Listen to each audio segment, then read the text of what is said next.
അപ്പോൾ മഴയുണ്ടോ ജില്ലയിൽ? വേഗത്തിൽ പറയാം. ഇനി ആളുകൾ ക്യൂ നിൽക്കുവാണ്. സന്തോഷം പോയിട്ട് വേണം അവർക്ക് വരാൻ.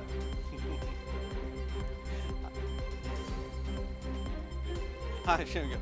മനു, എന്തായാലും മഴയ്ക്ക് പാലക്കാട് അല്പം ശമനമുണ്ട്. കഴിഞ്ഞ ദിവസമൊക്കെ ഇച്ചിരി ജാഗ്രത പുലർത്തേണ്ട ഓറഞ്ച് അലർട്ട് ആയിരുന്നെങ്കിൽ ഇന്നലെ രാത്രി വരെ ഓറഞ്ച് അലർട്ടായിരുന്നു. പക്ഷേ ഇന്ന് അല്പം മിതത്വമുള്ള യെല്ലോ അലർട്ടിലേക്ക് കാലാവസ്ഥ മാറിയിട്ടുണ്ട്. ദിവസങ്ങൾക്ക് ശേഷം ഇന്ന് വിദ്യാഭ്യാസ സ്ഥാപനങ്ങളെല്ലാം തുറന്നു. സ്കൂൾ കുട്ടികളൊക്കെ സ്കൂളിലേക്ക് പോയി തുടങ്ങിയിരിക്കുന്നു. മഴ മാറിയിരിക്കുന്നു. ഒറ്റപ്പെട്ട മേഖലകൾ, പ്രത്യേകിച്ച് ഈ മലപ്പുറത്തൊക്കെ ഇപ്പോഴും ഓറഞ്ച് അലർട്ടാണ്. അതുകൊണ്ട് അതുമായി ബന്ധപ്പെട്ട അതിർത്തികൾ, അട്ടപ്പാടി, ഒറ്റപ്പാലം, മണ്ണാർക്കാട് മേഖലകളിലൊക്കെ ഒറ്റപ്പെട്ട നിലയിൽ മഴ പെയ്യുന്നുണ്ട്.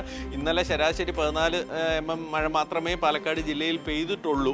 പക്ഷേ ഡാമുകളും ഇപ്പോൾ ഏതാണ്ട് എന്താ പറയുക, അതീവ ജാഗ്രത പുലർത്തേണ്ട അവസ്ഥയിൽ നിന്ന് കുറഞ്ഞു തുടങ്ങിയിട്ടുണ്ട്. മലമ്പുഴ ഡാമിൽ ഇച്ചിരി വെള്ളം, ഈ കനത്ത മഴ സമയത്തും വെള്ളം എത്തിയില്ല എന്നത് മാത്രമേ ഉള്ളൂ ഒരു ആശങ്ക. പക്ഷെ ബാക്കി ഡാമുകളിലൊക്കെ എന്തായാലും ഇപ്പോൾ ഈ ഒരു 99% വെള്ളം എത്തി. ഇനിയൊരു മഴ കൂടി ഉണ്ടായിരുന്നെങ്കിൽ അത് ഗുരുതരാവസ്ഥയിലാകുമായിരുന്നു. എന്തായാലും ഇതുവരെ പൂർണ്ണമായോ ഭാഗികമായോ 43 വീടുകൾ മാത്രമാണ് തകർന്നത്. ഒരു ദുരിതാശ്വാസ ക്യാമ്പ് എന്തായാലും പാലക്കാട് ജില്ലയിൽ തുറക്കേണ്ടി വന്നിട്ടില്ല. വിവിധ സ്ഥാപനങ്ങളൊക്കെ അവരുടെ നാശനഷ്ടങ്ങളൊക്കെ എടുത്ത് വരികയാണ്. ആ കണക്കുകളൊക്കെ വരികയാണ്. കാരണം മഴ മാറി നിൽക്കുന്ന ഒരു ദിവസം കൂടിയാണല്ലോ.